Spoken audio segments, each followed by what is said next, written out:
Oh, Yeah. sounds interesting. So you went 11 days without showering. How long did you go without sleeping or eating? Sleeping could have been a while, because I remember there were some nights where it was just like, did you sleep? Not really. Like, did you sleep for 15 minutes? Did you sleep? So there were a Sleep. few day stretches with maybe an hour's nap throughout, but especially in the desert gets really cold and it becomes, Death. yeah, you Really? start Okay. worrying about it. So how long did you guys walk each day? It would depend, because sometimes we would stay in an area, but as far as from getting from place to place, 30 miles takes 10 hours. 10 hours. I think the longest we had was like a 17-hour day. Was that day Wow. 4? Yeah, day 4. Day 4. Like 54, actually it might have been 57 miles in total. Where'd that take you from? From Westchester, we headed towards Exton, and then we got turned around in some mountain area, and we ended up back, Not far from here. yeah, close to King of Prussia. We started seeing signs for home, and in a panic, we had to Where does walk from reroute. Jersey? We had to reroute and spend a lot of time. that How'd you night guys moving. know where you were going? Map? It out? Like- We spent a while planning this Hey. out on maps, and then, They're useless. yeah, well, at first I forgot them at home. So my mom drove them down to us in Philadelphia, and she's like, I know you have some things that you wanted to exchange out. You don't need them. We can take them home. You can just get them when you come back. And she brought the maps, and I packed the bag, slammed the trunk, and she takes off.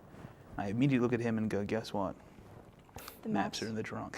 Yeah, that's right. So our direction was west. We could figure out where west is pretty easily. It's where the sun isn't before noon and where it's headed then after, so Okay. So did you guys ever fight never. on the journey? Nah. We just sang every day, and Well, I did more of the skipping. Yeah, I didn't really skip that a little much. big for skipping. I Yeah. kind of marched. Yeah, it was all All peaches and sunshine. hot dogs. Really? No. Yeah, no. No, you got bad sometimes. Yeah. Although, actually, a fight might have yielded the greatest accomplishment, certainly, of my life. And What was that? so everything has a story. Mhm. So we were in a Pizza Hut, and we spent maybe 4 hours arguing.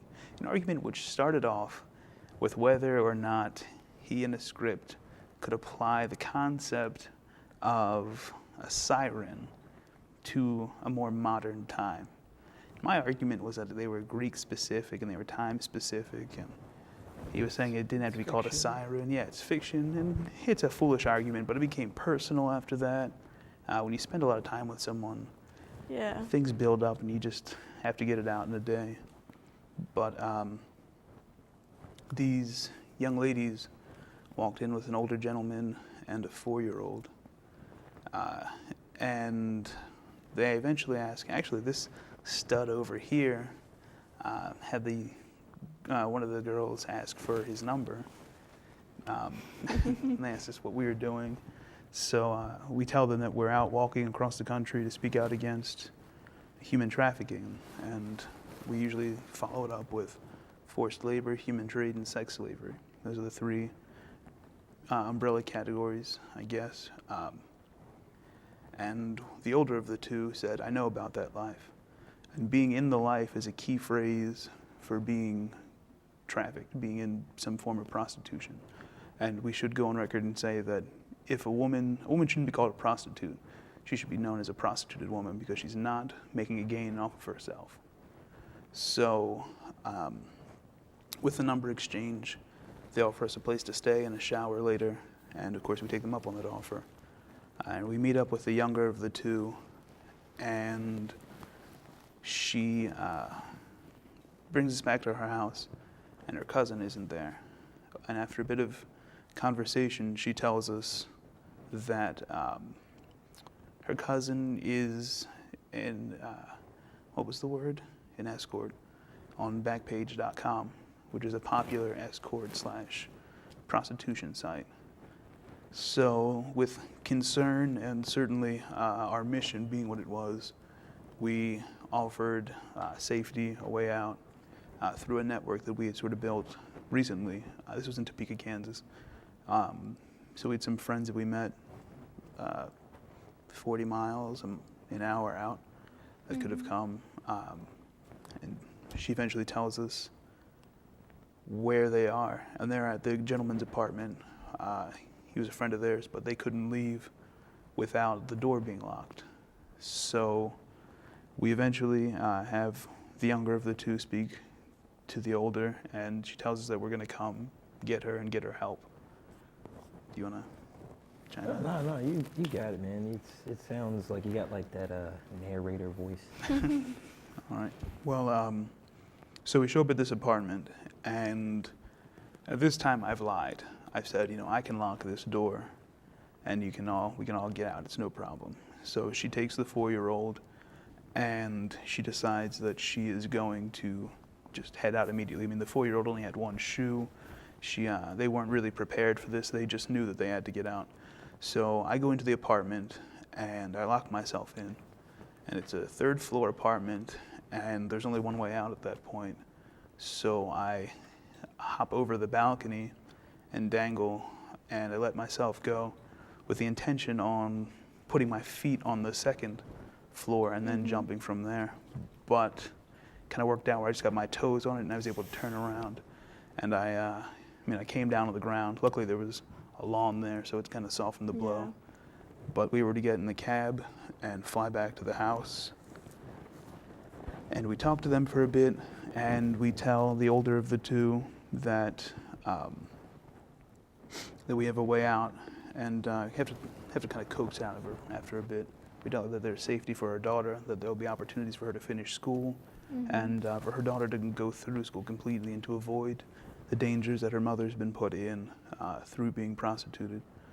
And she eventually agrees, and we call up the emergency hotline, which I won't.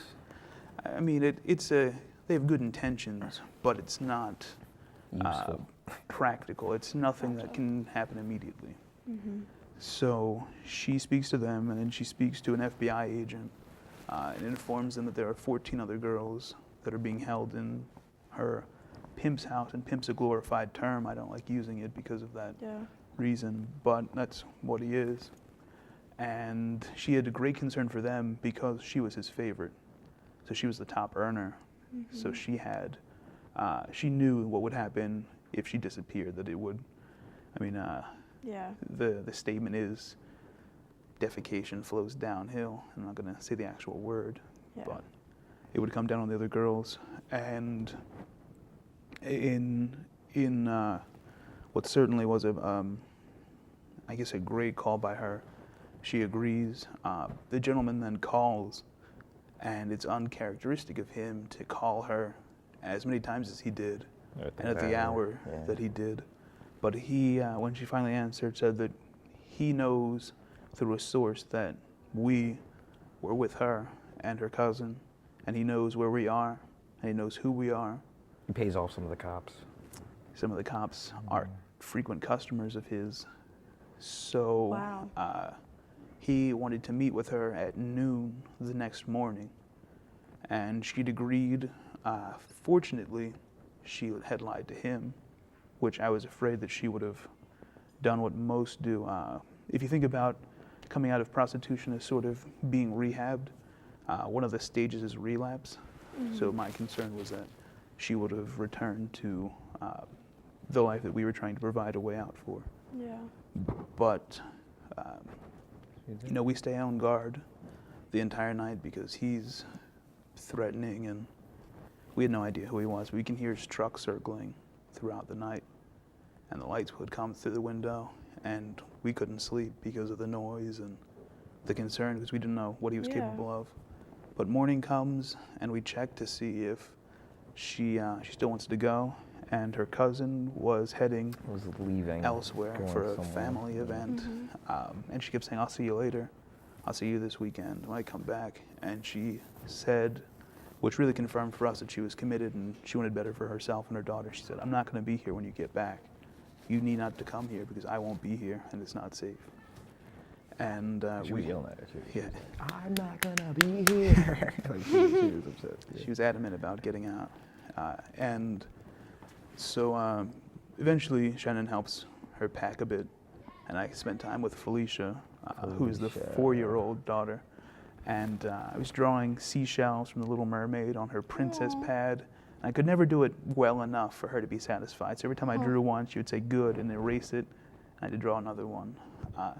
One of the most adorable things she did was she turned to us and said, I have a pink monkey. Well, actually, it's a gorilla. They're different. And I was impressed because at 4 years old, Yeah. I was like, "You're everything was a 4." monkey. Yeah. But she knew everything, and she wanted to bring her princess stuff. She asked her mom if she could.